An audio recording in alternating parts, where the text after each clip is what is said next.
It's a new year and Josh McDaniels has a new quarterback. Rich Gannon is here to usher in the Jimmy G era in Vegas. And Sean Payton is back, but will his Broncos finally have an answer for Josh Jacobs? Or will number 8 continue to roll at Mile High? It's all ahead on the Silver and Black Show.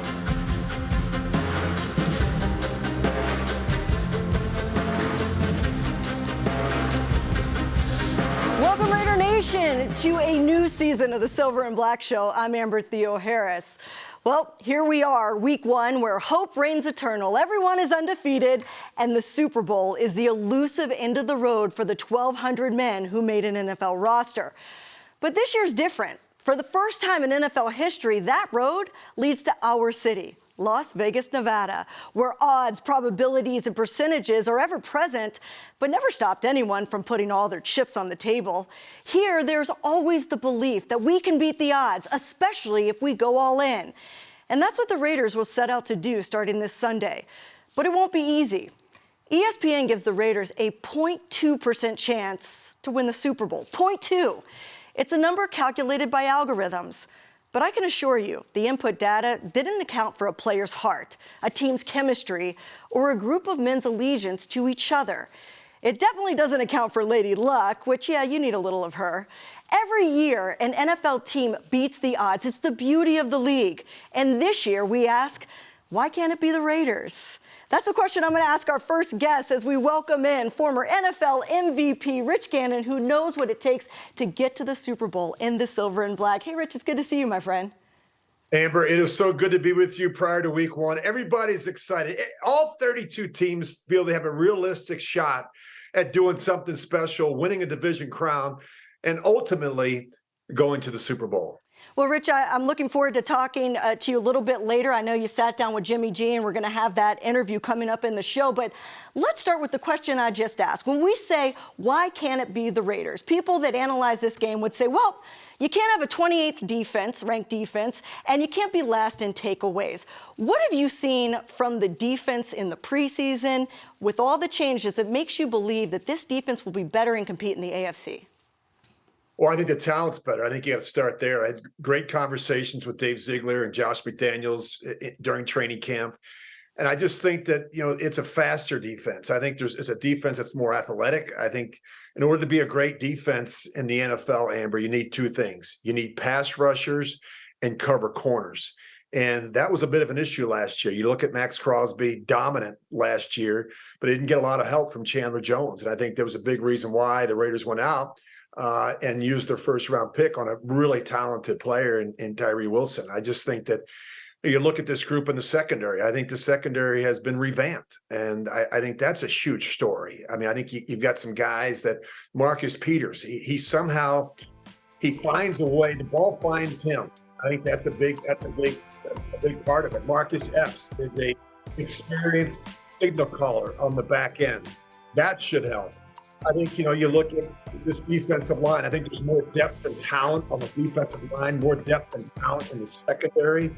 I just think Patrick Graham has, taken a long, hard look at what they did last year. I think they did a scheme evaluation, a personnel evaluation, a staff evaluation. I think less volume and more creativity is what you're going to see from this defense. You don't need 60 or 70 defenses. You need a handful of defenses, fronts and coverages and pressures that you like. I think he's going to let this team go out and play fast, less thinking and just more reaction. And I think we saw some of that throughout the preseason. Well, Patrick Graham is going to try to stop a Sean Payton offense. As Sean Payton is now back in the league as the head coach of the Denver Broncos, he has one job, Rich. It's to fix Russell Wilson. That is his number 1 job in Denver. Can he do it? And more importantly, will we see those changes or that turnaround as early as week 1? How possible is that? I don't think it's going to happen week 1. I think this is a team that's going to get better in the second half of the season. We're talking about a team that went 5-12 last year. And you mentioned Russell Wilson, Amber. He really struggled. He had his worst season as a pro. I think when you look at the numbers from the Broncos, they had the worst offense in football. They averaged 16.9 points per game, which was the worst. They gave 67 sacks, which was the most in the NFL. And their third down conversion percentage was the worst. So, I don't think you just hire a new head coach and Sean Payton, bring in a new offensive coordinator and Joe Lombardi, all of a sudden you think you got it fixed. I think with Russell Wilson, it's getting back to the basics and getting back to him focusing on football. Sean talked about it, less Russell Wilson Inc., worrying about all the extracurricular and off the field activities. He's got to earn back the trust and the respect of the teammates and the coaching staff in that locker room. And I think that may take some time. And I just think this is a football team that has a lot of holes. And I think that the Raiders, if they take care of business and do the little things right, should have success on Sunday. Yeah, Sean Payton took away the entourage and said, stop kissing babies. So that was good advice from his head coach. It's been a bizarre week for Chandler Jones. And with so much unknown, you mentioned Tyree Wilson. A lot has changed over the past couple of days. Now we might be in a situation where we see this first rounder get a chance to start in the NFL. How does he impact the game without trying to do too much? You were a rookie once making your first start. Yeah, I think for Tyree, less is more. I think just focusing on the techniques and fundamentals. I mean, he's the naturally gifted player. We saw him play a handful of snaps against the Cowboys in the last preseason game. We saw him bull rush a 330-pound tackle. I mean, he's got freakish skills. And I think that the game has to slow down for him a little bit. And I think, even getting him out there 25 or 30 snaps in this game would be significant. He didn't obviously miss a lot of time in the offseason program, miss a lot of time in training camp.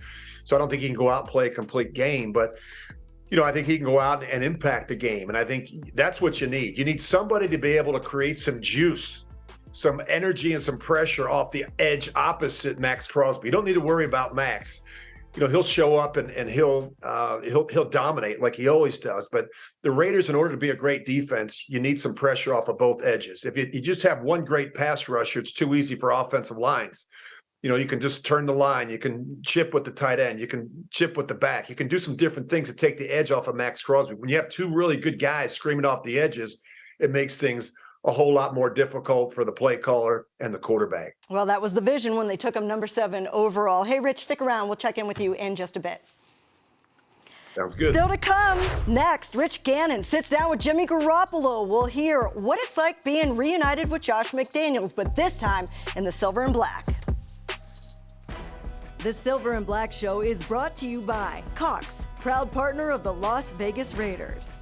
Allegiant, the official airline of the Las Vegas Raiders. Low fares, nonstop flights. Book now only at Allegiant.com. 1800, the best taste in tequila and official partner of the Raiders.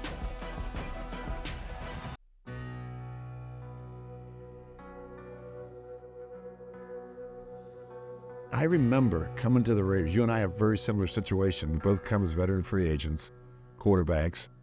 And I'll never forget putting that Raider helmet on the first time. It was kind of surreal. What was that like for you? My dad always talked about the Raiders, how they were the cool team, the badasses of the league. And I don't know, I never really realized it until I put it on. When you put on that silver and black, it's just, it hits a little different, man. I don't know what it is exactly, but you feel good in it. Felt like myself. So it was a really cool feeling. I'm just excited to be here now. I think the moment for me, I went down to the training room, my first mini camp, and Jim Otto was sitting there. And I was like, oh my gosh. And then you start seeing like Dave Casper and Fred Blitnikoff and Willie Brown and all these like legends and these Hall of Famers. And they've been around and they used to be around all the time. And Mr. Davis would have them out at the practice. To me, that was really so special as a player to see all those guys. And now, even now, players come back. We had alumni weekend. How cool is it to kind of meet some of these legends of the game? Really cool. The saying, once a Raider, always a Raider. I heard it when I first got here.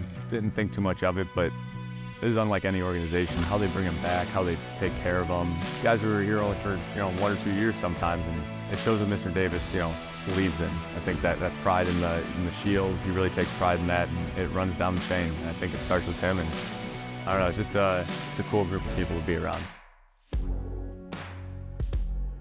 You got your start in New England with Josh. It took a while for you guys to reunite.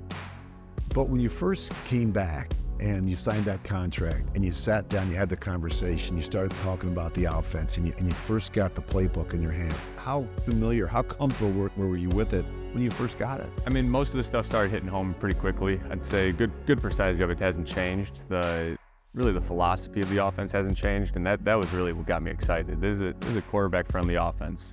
you're in control of the protection, the run game, and there's so much that you can do as the quarterback. It's different than other systems, and that's what really excited me coming back to it. Every offense is different. There's more than one way to skin a cat, but this is what I was born into the NFL, I always say. It was in this offense, and it's cool to be back in it and just running things, getting on the same page with the O-line. Those guys have been awesome, just talking the same language and all that stuff. I mean, it's really starting to gel now. We're finding our stride.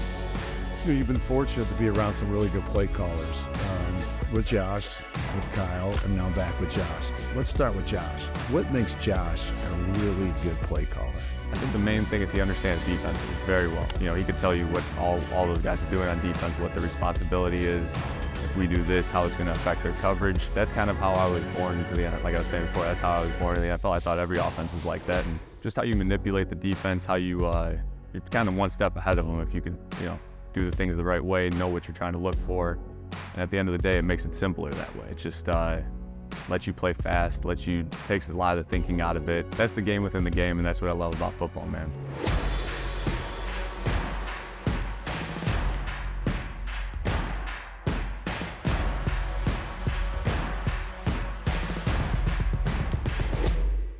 The Raiders have a history of having some really, really good receivers. You know, you go back to Fred Blitnikoff, you got Cliff Branch. When I came to the Raiders, it was Tim Brown. We added Jerry Rice. I mean, I was spoiled. You've got Davante Adams, and I would say he is, if not the best, he's certainly one of the best in the business. How has that relationship evolved, and what jumps out at you when you really get a chance to not only study him on tape, but be out there on the field with him and just developing that chemistry? I mean, everything stands out. His route running, his mentality, he always wants the ball. He's, you know, whatever the route is, he's going to find a way to get open. What's really impressed me about him is how he helps the rest of the room. His route is demonstrating to the other guys how to get open, and he'll go into detail about how he did it, what he was thinking on this route, and it helps the other guys. You know, Jacoby, Hunter, those guys have some talent too, and I think Trey, seeing Davante work like that, it's unique. You don't get a receiver like that all the time who wants to be that verbal of his talents and his little secrets, but Davante shares them with the guys, and I think it's helping the rest of the room too. You know, you've been fortunate that you've been exposed to a lot of different people in this business that have had an impact on your career. I mean, certainly going back to your college days, but even in New England with Coach Belichick, Josh, Tom Brady. How have those experiences and those relationships better prepared you for this opportunity? I wouldn't be Jimmy without all those. I know everyone has their own unique story, how they get to places and things like that, but there's so many people along the way that, you know, you need help. It's not easy being an NFL quarterback, you know, firsthand experience. It's a tough job, so you need those people to help you grow as a person and as a player, and I've been blessed, man, honestly, since I stepped into this league. Like you said, Coach Belichick that was the standard off the get-go. Him and Josh introduced me to that. Got to see Tom operate, and that was kind of all I knew. So I tried to just fall in line early in my career, learn as much as I could, and I think it's really helped me ever since. You know, Jimmy, you've been around a lot of quarterbacks. You've been around this game a long time, and you see a lot of young quarterbacks develop bad habits. And sometimes when that happens, it just doesn't turn out well for them. You, fortunately, developed a lot of really good habits in terms of study habits, preparing, and like you said, being around people that had an impact on you. What did you learn from your 3 years with Tom Brady? Preparation was probably the biggest thing I learned. Staying healthy, I think that was a huge part of what Tom did, just all the things he did away from the game, take care of his body, his nutrition. That obviously was a huge part of it, but his preparation week in and week out, he knew the game plan inside and out. He could tell you he could run the defense probably and do a damn good job of it. So I think that was a big part. I always heard other guys going to different teams, and it just didn't sound the same preparation-wise. So I was blessed as an early age in this league to go through that and see that firsthand, and it's really helped me ever since.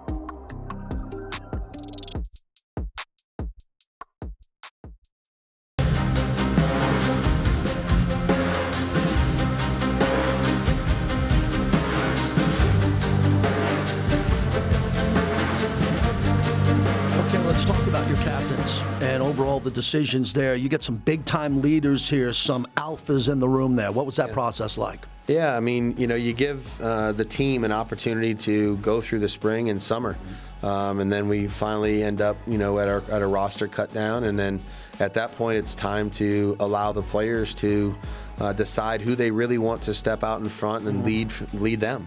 and help make decisions that are best for this football team. So I thought the guys that we voted captain on defense, Robert Spillane, Epps, and Crosby, offensively, Colton Miller on the offensive line, Devontae, Josh, and Jimmy, and then both of our kickers, AJ and Daniel, are phenomenal leaders. All those guys work diligently every day to be their best and then pull their teammates along with them. So I was really proud of our team. That was pretty clear to see who they wanted to lead them, and those guys will meet the task. Welcome back to the Silver and Black Show. And so Josh McDaniels reunited with the quarterback that he coached as a member of the New England Patriots. Jimmy Garoppolo will make his debut on Sunday against the Broncos. And to talk more about the interview we just saw, let's bring Rich Gannon back in. And Rich, it's a different situation than when Jimmy was with the Patriots, when he was with the 49ers. Whether it was Tom Brady or them drafting Trey Lance, he was never just given the keys to the castle and say, this is your team. Go for it. And I know for you, that didn't happen in your career until year 11, and then you go on to be an MVP. What does it do for a quarterback's confidence and development to know they're the guy? Amber, it's a great question. I think all quarterbacks want is, to be appreciated and to have someone that believes in them. Unfortunately for me, it took a long time. It wasn't until Al Davis and John Gruden in 1999 signed me as a free agent from Kansas City. I had been in the league 11 years. And so that meant a lot to me to know that I had the keys to the car, that I had an organization and a team that believed in me enough to let me go out there and start from week one. And I think you look at Jimmy's career, I just think the fact that he's got some history with Josh McDaniels, that's so important. When I came to the Raiders, I had some history in the offense with John Gruden, having run a very similar system in Kansas City. So I think Jimmy's got some history with Josh. I think the fact that Jimmy left New England and went to San Francisco for 6 seasons, and I think really worked on his craft, and I think he learned a lot from a really good play caller in Kyle Shanahan and brought some of those concepts that he likes to the offense. I just think he's a more mature, more experienced player who understands protections and concepts and defenses much better. And I don't think Jimmy's going to look back. I think he's been chomping at the bit for this opportunity. And I think when he's been healthy, he's been extremely productive. You go back to 2017, he's got the third best winning percentage among starting quarterbacks. The only quarterbacks that have a better winning percentage are Lamar Jackson in Baltimore and obviously Patrick Mahomes in Kansas City. So when Jimmy G's healthy and on the field, I think the Raiders are going to be a tough out. It also helps to come to a team where you have the NFL's league-leading rusher, and Josh Jacobs is back. And, Rich, he has owned the Broncos. He's averaged over 120 yards in both games last year against the Broncos. But he just showed up last week to camp with the contract situation. How do you expect him to be used in this offense? Remember, I like the fact that he signed on Saturday prior to the start of the Raiders' last preseason game. So he'll have had 15 days before kickoff. And I think, it's quite a bit of time. It's a lot better than some of the players that are just signing and rolling into training camp around the National Football League. And I think, he's healthy. I think he's supremely motivated. I think he's happy. He is 7-0 all time versus the Broncos in his career. He's rushed for over 720 yards on 154 carries, just under 5 yards a tote, 9 touchdowns. He's got 15 catches. He has absolutely dominated the Broncos in the running game. And of course, he was the workhorse last year, led the National Football League in rushing and total scrimmage yards. He's a great player, and I'm happy to see him back in the silver and black. He said it's just something about the colors of those Broncos uniforms. Just gets him going, Rich. So let's see if he has a big game this Sunday. Thanks so much for joining us, Rich. We appreciate it. Thanks, Amber. All right, hope to see you soon. Coming up next, nobody gets a closer look at the Raiders this preseason than the man who called the games, Jason Horowitz, the play-by-play announcer for the Raiders, up next to talk matchups and bold predictions. The Silver and Black Show has been brought to you by Cox, proud partner of the Las Vegas Raiders. Allegiant, the official airline of the Las Vegas Raiders. Low fares, non-stop flights. Book now only at Allegiant.com. Chevron with Techron gives you unbeatable cleaning and mileage. Chevron, together ahead. Welcome back to the Silver and Black Show. Nobody takes you through Sundays quite like our next guest. He is the voice of the Raiders, play-by-play announcer Jason Horowitz. And Jason, it is great to see you. You got the big smile on your face because it is week one. How you doing? I am fantastic. I can't wait to be in Denver this weekend. 6 in a row against the Broncos, or as JT likes to call them, the Ponies. Let's make it. It'll be fun, right? Oh, I'm looking forward to it. And your job as a play-by-play announcer, I know how much prep goes in every week. You're doing your flip cards, your matchups, all your research. Through all of this, what are your favorite matchups that you are going to be looking for right after that first snap? Well, for this week, it's interesting because people do this every week, right? And they always go to, I think, the stars, which makes sense. And I think that's why everyone's going to look at Davante Adams and Patrick Surtain, because you're talking about Pro Bowlers, all pros, the best at what they do. And Davante had the game-winning touchdown. He kind of owned Patrick a little bit in Denver last year. But I'm actually going the other direction. Everyone knows Patrick Surtain is a great corner. Justin Simmons is a Pro Bowl safety who's had a ton of interceptions the last 3 years. But the Raiders paid a lot of money to bring in Jacoby Myers. And the Broncos' other corner, Amari Mathis, is not quite Patrick Surtain. And he's still a young corner. And so there may be a really good opportunity here for Jimmy Garoppolo and Jacoby Myers to have a great debut together and help this offense move down the field while also obviously trying to get the ball to Davante. And then, Josh Jacobs, we'll see. But when we get to Sunday, it'll be 2 weeks since he got in the building. Contract is signed. Sean Payton this week talked about he's expecting everything that Josh Jacobs has always done. But what Josh Jacobs has done is 721 rushing yards during this 6-game winning streak against the Broncos. And so that matchup that I'm looking for is the middle of the Raiders offensive line, which is a little bit different than last year, as we assume Greg Van Roten will be the right guard. Against a front seven for Denver that has good linebackers, but not necessarily the best defensive line. But we don't really know because they paid a lot of money to bring in Zach Allen from Arizona. So that matchup is really interesting to see if they can continue the running game against Denver. I want to go back to Jacoby Myers. If he can establish himself as that true 1A or number 2 receiver, it's going to be a lot of fun to see what happens with Davante Adams because teams are going to think twice about rolling that safety over. Let's talk about this defense. You called all of the preseason games.